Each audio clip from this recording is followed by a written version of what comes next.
Bonsoir à tous, bienvenue dans votre émission La Réunion Léla. On va vous faire un florilège d'activités artistiques avec Églantine. C'est normal, ça prend une fleur, donc ça ira florilège. C'est l'accosement réunionnais.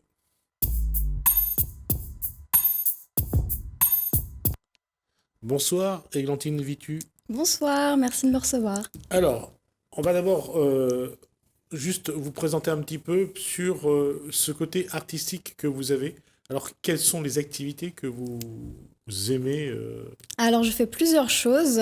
J'ai fait des études dans le cinéma d'animation. J'ai travaillé à Paris sur des séries télé et en Allemagne. Et je suis aussi illustratrice et autrice jeunesse et street artiste.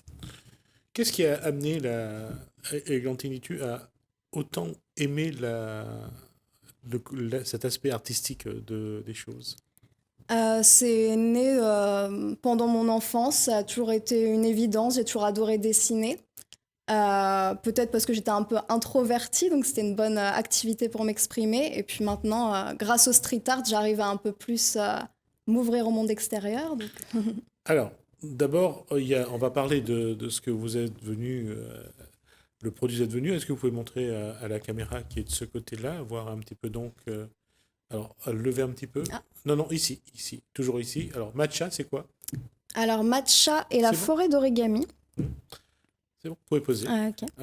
Alors, ça raconte quelle histoire? Alors, c'est un livre qui raconte la rencontre entre un petit garçon hypersensible et une petite fille qui a toutes les caractéristiques d'une autiste.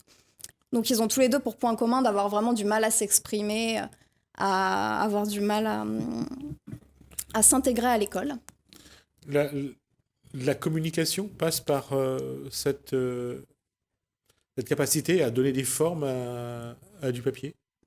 C'est exactement ça. C'est au travers de la création plastique qu'ils arrivent finalement à se lier d'amitié, créer un dialogue et s'épanouir.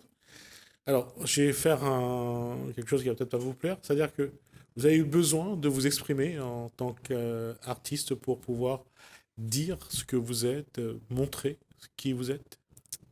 En tout cas, ça participe à mon équilibre. Je peux D'accord, aussi m'exprimer autrement, mais pour moi, c'est important. d'accord. Alors, vous avez commencé par quelle activité? Euh, Par le dessin, du dessin réaliste au départ, quand j'étais adolescente. Dessiner ce que vous voyez? C'est ce que je faisais à l'époque, oui. Et après, vous êtes passé avec Après, j'ai cherché ma voie. Je suis tombée dans une école de cinéma d'animation. Ça m'a plu. Cinéma d'animation 3D dans le nord de la France. Puis j'ai exploré d'autres façons de créer. Dans le cinéma d'animation, on voit qu'aujourd'hui, la 3D en dessin animé, c'est quelque chose qui prend de plus en plus de place. Apparemment, le public, surtout le public jeune, Mm, s'accroche beaucoup. Qu'est-ce qu'il y a dans la 3D, dans cette animation, qui vraiment attache, mm. crée l'émotion dont les jeunes ont besoin? Je pense que c'est un code visuel qui est plus moderne, plus poussé. On a l'impression de voir presque des jouets s'animer. Et maintenant, j'imagine que les enfants, le dessin 2D, ça leur paraît plus ancien, ce qui est La- dommage.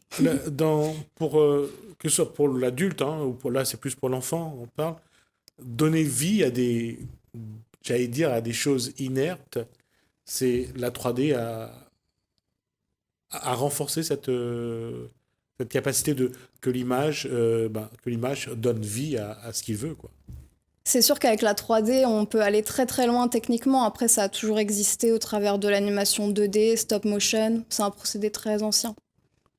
Et comment justement, quand vous mettez en place l'animation, comment vous arrivez j'allais dire, à provoquer l'émotion justement chez le jeune public? Ouais, C'est la couleur surtout, c'est les formes. C'est un travail de longue haleine parce que pour faire un film d'animation, il y a vraiment plein de professionnels qui travaillent chacun sur un détail particulier. Il y a les animateurs qui sont presque des acteurs, qui donnent vie aux personnages. Il y a les scénaristes, évidemment, qui pensent au cadrage. Enfin, les storyboarders qui pensent au cadrage. Parce que ce soit pour le livre, que ce soit pour le street art, que ce soit pour le tout, c'est toujours d'aller chercher chez le public, le jeune, de provoquer cette émotion, qu'il y ait un lien qui se fait, qu'il y ait une connexion. Et ça, vous arrivez toujours à le faire. En fait, je pense que c'est quelque chose qu'on n'anticipe pas forcément. On ne sait jamais quel impact ça va avoir sur les enfants ou les jeunes. Déjà, on essaie de provoquer un peu quelque chose en nous. Et ensuite, on voit comment les gens réagissent. On ne peut pas prévoir. Si on prend le moment où vous avez commencé à dessiner, à ce moment-là, quelle a été votre envie à ce moment-là? Vous vouliez mettre des choses inertes ou des gens vivants sur du papier avec des couleurs, ou c'était votre regard que vous voulez montrer? Honnêtement, je le conscientisais pas trop. C'était pour moi une façon de me dépasser, en fait, d'essayer de créer la plus belle image possible.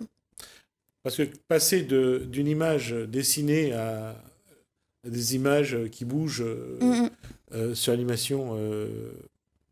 l'animation, qu'est-ce que donner vie à des images, ça provoque quoi, par exemple, pour vous? Donner vie à des images, c'est un peu magique en quelque sorte, enfin, aux yeux des gens. Mais pour nous, c'est beaucoup de travail. On ne s'imagine pas la dose de travail qu'il y a derrière. Parce que par exemple, pour créer cet ouvrage, parce que vous êtes illustratrice, c'est pas le premier ouvrage que vous illustrez. Non, j'en ai illustré un autre avant. Mais c'était pas ma création propre, j'avais pas écrit le texte. Là, cette fois, c'est la première fois que j'écris le texte. Et en mettant en mettant deux handicaps, un handicap de chaque côté, vous compliquez l'équation.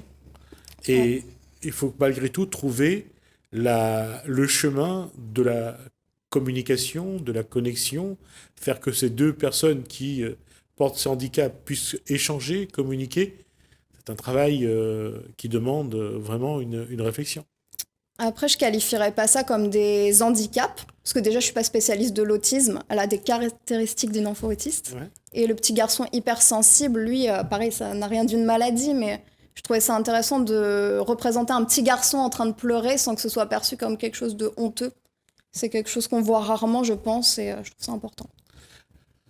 Le dessin, l'animation, j'allais dire, on écrit sur les murs pour faire un clin d'œil à Demis Roussos. Le street art, c'est vraiment quelque chose qui aujourd'hui permet une communication. Le street art oui, tout à fait. Parce que bon, on revient toujours avec le rap qui sort des banlieues, on essaye toujours de dire, on trouve un moyen de communiquer. Et aujourd'hui, on voit que les murs des villes, des villages, parfois, servent quand même de support de communication. Moyen d'expression, ouais. Je trouve que c'est particulièrement le cas à La Réunion, en métropole, il y a plus cet aspect, peut-être une connotation liée à la dégradation. Ici, c'est plus accepté, donc je trouve ça très intéressant.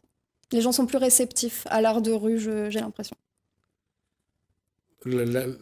Cette phrase, elle est vraiment, j'allais dire, on le répète facilement, accepter l'autre, c'est pas, même dans le dessin, c'est pas évident.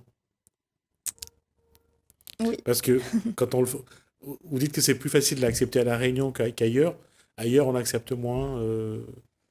Ah, je ne sais pas, mais peut-être que la culture ici est plus propice à accepter, oui, que les gens s'expriment sur les murs. Qu'est-ce que, pour vous, qui a évolué en tant qu'artiste, comment que ce soit la couleur, les formes, comment vous avez vu que ça permet une communication et comment ça doit aller pour que ce soit beaucoup plus efficace à chaque fois? Pour être honnête, encore une fois, c'est quelque chose qu'on conscientise pas. Au début, c'est un petit peu... Je suis conscient. Un petit peu... Enfin, on crée une image pour nous, à la base. Le temps que vous avez mis pour... le parcours que vous avez fait aujourd'hui vous permet de conscientiser un petit peu plus. Oui, mais c'est encore en chemin, parce que le street art, pour moi, c'est une pratique récente. J'ai trouvé que le cinéma d'animation, c'était super intéressant, mais on a du mal à voir l'impact que ça a sur les gens, parce qu'il faut attendre d'être à côté des gens dans une salle de cinéma pour voir comment ils réagissent. Alors que lorsqu'on fait du street art, les gens viennent nous voir, nous parler. Alors, qu'est-ce que vous avez fait comme réalisation en tant que street art à La Réunion? J'ai fait une fresque à Saint-Paul. J'en ai fait plusieurs. Voilà, j'essaie d'améliorer ma pratique parce que je trouve qu'il y a plein de beaux endroits ici à explorer. Le premier que vous avez réalisé, c'est quoi? C'était à Saint-Pierre, sur la plage des Bagnans. Vous avez dessiné quoi, si on peut dire comme ça? Alors, j'ai dessiné une femme, une marcheuse avec des très grosses chaussures qui marche dans l'eau. Une femme imposante. Et le public, la réaction du public est immédiate? Pas nécessairement, puisque justement, au départ, il y a une phase où on se cherche un peu lorsqu'on peint. On n'arrive pas à une jolie image d'un coup. Donc, les gens parfois sont dubitatifs, savent pas trop ce qu'on est en train de dessiner. Puis, à la fin, parfois, ils sont réceptifs, oui. Ce qui est important, c'est ce que vous avez envie de mettre sur ce mur, ou plutôt la réaction du public. Je dirais que ce qui est important, c'est vraiment l'action, en fait, d'oser aller en extérieur, dessiner, encore plus quand on est une femme, parce que le street art, c'est quand même masculin à la base comme milieu. Mhm. Donc c'est l'action d'oser et de se dépasser. C'est vraiment quand on parle de ça, c'est vraiment j'allais dire, projeter sur le mur ce qu'on a envie vraiment. Ouais, c'est ça, tout à fait. Mm. Personne ne dessine pour dire je fais quelque chose pour plaire au public. On fait Non, c'est d'abord ça. ce qu'on a envie de. Ce qu'il y a en soi. C'est ça, tout à fait, ouais. En dessinant. Enfin, c'est pour ça que j'aime bien dessiner des femmes qui prennent de la place, qui s'imposent. C'est quelque chose qu'il faut continuer à la place de la femme dans cette société, dans ce monde. Il faut continuer à la faire évoluer. Ah oui, c'est une certitude, oui. Oui, oui. Donc c'est bien de représenter. Enfin, j'espère que par exemple en étant là, ça pourrait peut-être donner l'idée à d'autres femmes d'aller peindre dans la rue si elles n'osent pas le faire jusqu'à présent. Oui, bien sûr que c'est important. C'est à travers ça aussi que la femme peut prendre la place qui lui est due, c'est-à-dire Hmm. qu'elle s'affirme. Ouais, l'affirmation, c'est très important. Et les rôles modèles, oser. C'est vrai, quand on évolue dans des milieux un petit peu masculins, peut-être qu'on se met en retrait, donc il faut oser prendre sa place. Quand on est jeune comme vous l'êtes et quand vous êtes artiste, c'est facile malgré tout de porter ce message, de montrer l'image qu'on voudrait de la femme. Je pense que quand même ma génération est plutôt bien lotie, en tout Mmh. cas dans le pays où on est. Mmh.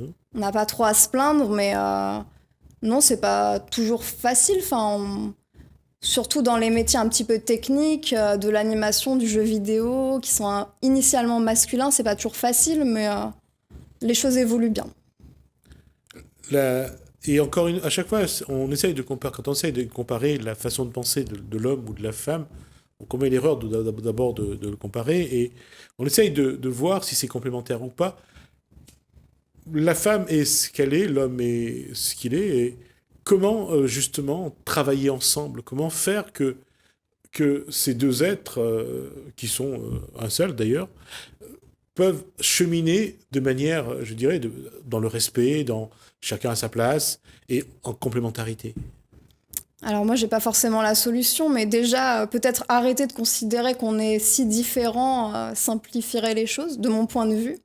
Je pense qu'on n'est pas si différent qu'on veut bien le croire, et il suffit de s'écouter peut-être, les uns les autres. La, Mais malgré tout, on voit dans les œuvres que chacun réalise, on voit aussi les projections, on voit ce qui est de l'intérieur va vers l'extérieur, on voit les souffrances aussi, parce que quelque part, être en 2021 et devoir repartir presque à zéro pour que la femme puisse vraiment être acceptée en tant que telle et en étant bien sûr l'égale de l'homme, quelque part, il y a aussi un échec d'une société qui a toujours cru qu'elle était moderne, avancée, alors que finalement, quand on regarde, il y a des endroits où la femme est bien mieux respectée que dans le monde occidental.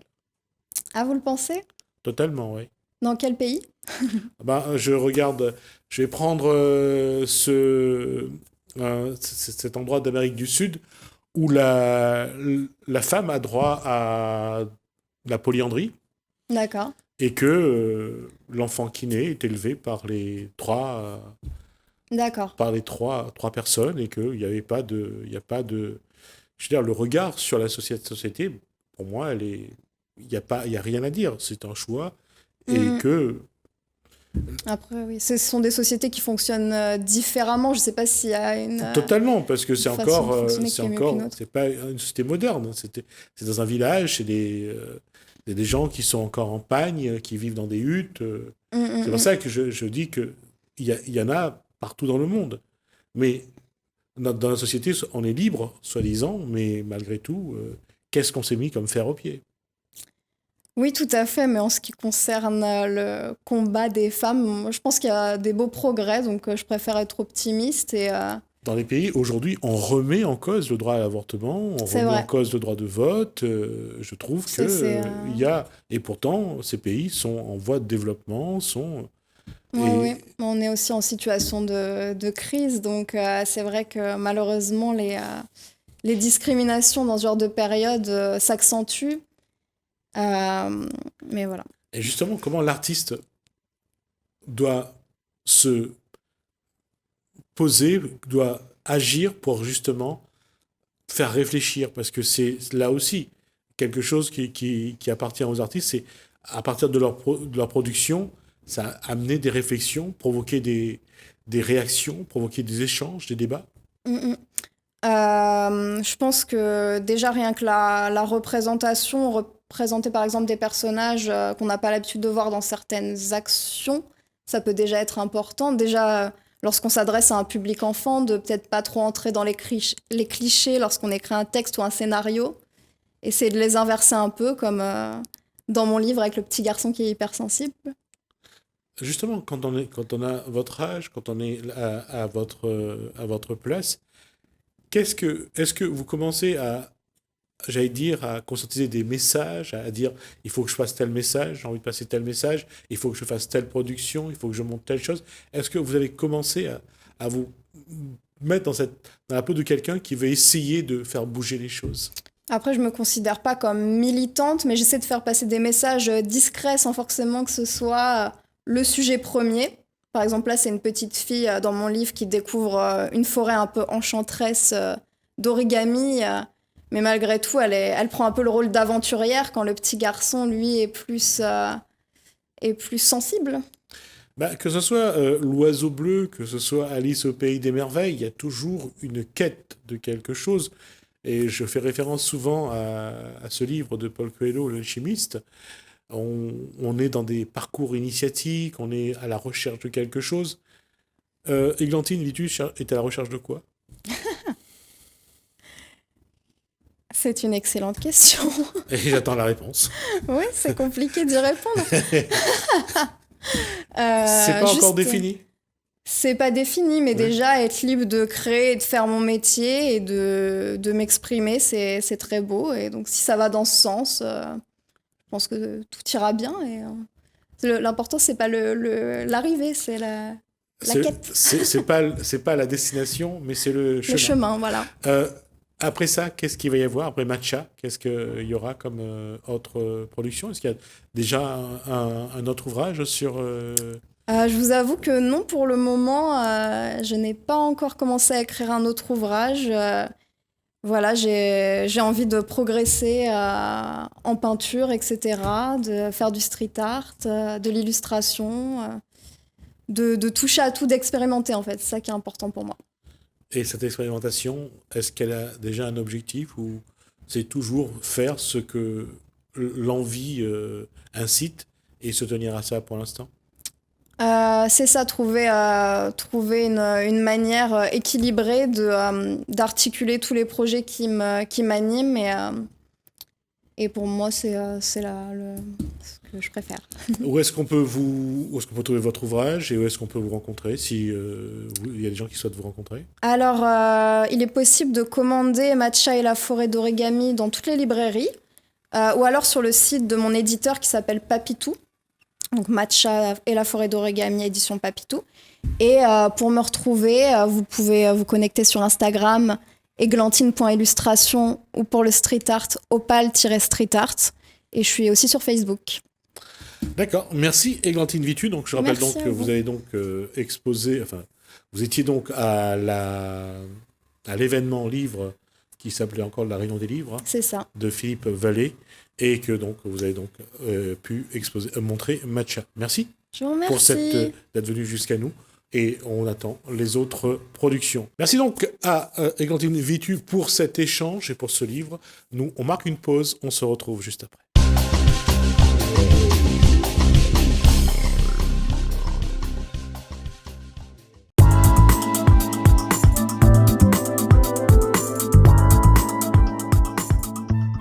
Ça fait combien de temps que vous êtes médecin ? 30 ans à peu près. Plus que 30 ans. Bon, 30 ans à peu près. En 30 ans, qu'est-ce que vous avez regardé évoluer dans le bon sens et dans le moins bon sens, dans le mauvais sens, depuis 30 ans ? Alors, bien sûr, en 30 ans, il y a beaucoup d'évolutions au niveau prise en charge. On a des moyens diagnostiques plus intéressants. Nous avons des meilleurs médicaments pour soigner. Mais globalement, en 30 ans, on a eu une dégradation de la prise en charge. Pourquoi ? Parce qu'on est venu sur une médecine qui est de plus en plus financiarisée, avec de plus en plus un système libéral et où souvent c'est plus la finance qui passe avant la santé des patients. Qu'est-ce qui est prioritaire à défendre dans la médecine aujourd'hui ? Alors, il y a pas mal de choses. D'abord, ce qui est important, c'est de bien comprendre la signification de la santé. La santé, c'est pas que les soins. La santé, c'est un bien-être général. Le bien-être, c'est être bien dans sa peau, bien dans son tête, mais aussi bien dans son environnement. Donc, ce qui est côté pollution, avoir un travail, le stress de tous les jours, tout ça, c'est quelque chose qu'il faut combattre. Deuxièmement, j'aimerais bien expliquer que les progrès qu'on a faits au niveau mairie, au niveau du tout à l'égout, au niveau vaccination, a apporté énormément plus que les simples soins. Par exemple, à l'époque, à La Réunion, il y avait beaucoup d'enfants qui tombaient malades pour des problèmes de parasites, etc. Et quand il y a une amélioration du niveau de vie, on a pu fermer les hôpitaux de pédiatrie par 3, par exemple. Donc le niveau de vie, c'est important, le niveau social est très important. Là où ça s'est dégradé, c'est les hôpitaux. Vous savez aujourd'hui comment c'est financé les hôpitaux ? C'est ce qu'on appelle le T2A, c'est-à-dire qu'on vous donne une somme d'argent par rapport à chaque pathologie. Alors déjà à La Réunion, on ne tient pas compte du coefficient géographique. Nous, on paye plus cher les médicaments, tout ça, de 35%, et on nous donne seulement 31%. On sait que c'est 35%, et rien que si on avait ces 4%, il n'y aurait pas eu de déficit dans les hôpitaux à La Réunion. Deuxième chose, cette histoire de T2A, c'est un budget qui est restreint, c'est-à-dire que, par exemple, plus vous soignez, plus la valeur va diminuer. Ce qui fait que quand vous faites plus, comme le point diminue, vous gagnez pareil. Et si vous gagnez plus, vous le faites au dépend de vos collègues, les autres hôpitaux, parce que le budget est resté identique. Donc on a vu qu'au niveau des hôpitaux, on a eu des systèmes qui ont fait que ça devient de plus en plus dur, les gens sont découragés, et il y a beaucoup de problèmes, et on ne sait plus comment on faisait avant. Avant, le patient était vraiment au centre, maintenant c'est vraiment le système financier qui dirige.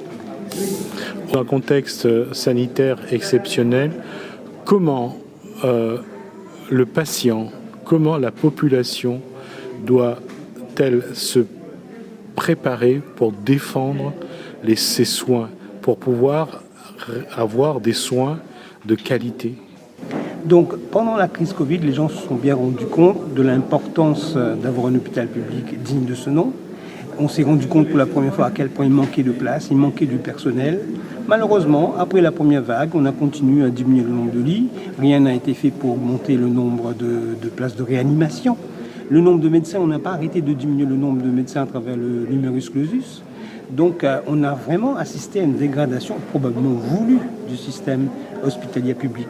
Et si on ne se bouge pas, si on n'a pas compris, si on ne défend pas l'hôpital public, de plus en plus, nos dirigeants vont continuer à mettre des bâtons dans le roue parce que eux, leur vision long cours, c'est une vision libérale, des cliniques privées, où l'hôpital ne deviendrait vraiment que pour ceux qui n'ont aucun moyen de se faire soigner. Ça fait des années que les médecins, ça fait des années que le personnel hospitalier, que les infirmiers et les infirmières évitent ce qu'on appelle une médecine à 2 vitesses. Comment faut-il faire pour qu'on n'y arrive pas, justement ? Alors, la médecine, tant que c'est une médecine publique, gratuite pour tout le monde, on peut aller vers une médecine unique pour tout le monde. Mais dès lors que vous commencez à faire payer, pour pas mal de compartiments, que ce soit les dents, les yeux, payer les hôpitaux, le forfait hospitalier, forcément, ceux qui ont de l'argent peuvent s'offrir une santé de meilleure qualité que ceux qui n'en ont pas. Et aujourd'hui, on a l'impression quand même qu'on y va vers cette médecine à deux vitesses. Oui, alors oui, déjà je vais vous donner un exemple. Au niveau des médecins. Dans ma génération, quand j'étais étudiant en médecine, il y avait à peu près 10% de médecins qui étaient d'origine ouvrière. Aujourd'hui, il n'y en a pratiquement plus. Déjà, pour faire des études de médecine, maintenant, vous avez des écoles privées de préparation, etc., qui coûtent jusqu'à 13 000 euros par an. Qui c'est qui peut se l'offrir?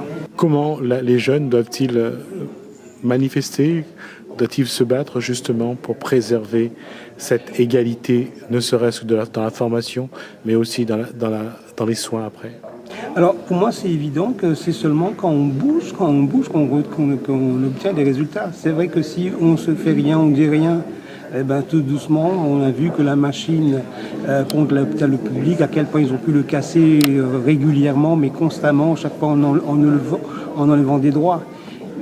La seule façon de le préserver, c'est d'abord une réflexion globale sur la santé, c'est-à-dire, quand on parle de la santé, n'oublions pas, il y a aussi tout ce qui est ce qu'on mange. C'est tellement fondamental ce qu'on mange.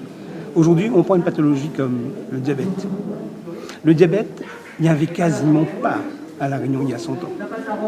Pourquoi aujourd'hui, pratiquement 50% des gens à 60 ans sont devenus diabétiques? C'est une réflexion sur ce qu'on mange. Vous avez vu déjà aujourd'hui, on achète à manger, les grands centres commerciaux, les produits importés, l'agroalimentaire, les fertilisants qu'on met dans les plantes, etc. C'est catastrophique. Deuxièmement, c'est l'activité physique. Avant, quand il y avait le plein emploi, quand quelqu'un travaille, il fait déjà une activité physique. Aujourd'hui, par exemple, il y a plus de diabète dans l'Est que dans le Nord. Pourquoi? Parce que le milieu social, les milieux sociaux défavorisés, c'est un facteur de risque pour devenir diabétique. Parce que quand vous n'avez pas de boulot, vous n'allez pas faire l'intéressant pour aller courir le matin ou choses comme ça. Vous n'allez pas non plus pouvoir vous offrir de nourriture de qualité. Vous achetez ce qui est moins cher. Ce qui est moins cher, c'est ce qui est sucré, c'est ce qui est gras. Alors autant sur les paquets de cigarettes, on a mis attention. La cigarette est dangereuse pour votre santé, mais il faudrait faire de même avec tous ces produits de l'agroalimentaire qui sont vraiment souvent sont des aliments qui dégradent la santé. Donc il y a une réflexion d'abord avant tout globale de la santé, et puis on vient aux soins. Le soin, bien sûr, de préserver l'hôpital public, faire de sorte que ce sera toujours accessible à tout le monde, et pour ça on ne peut pas continuer à baisser les budgets. Je vous donne un exemple. Par exemple, dans le budget hospitalier, les hôpitaux payent l'investissement pour la construction des hôpitaux. Par exemple, à Saint-Benoît, il y a eu des emprunts, mais ça a été à l'époque ce qu'on appelle des emprunts toxiques. Aujourd'hui, on paye 6%, mais ces 6% sont remboursés avec le budget qu'on alloue pour soigner les patients. Donc déjà, vous enlevez 6% pour payer la dette, et même pas la dette, le service de la dette. Alors tout ce système bancaire, de dette, tout ça, il faut annuler. Il faut annuler la dette des hôpitaux et il faut repartir sur d'autres bases.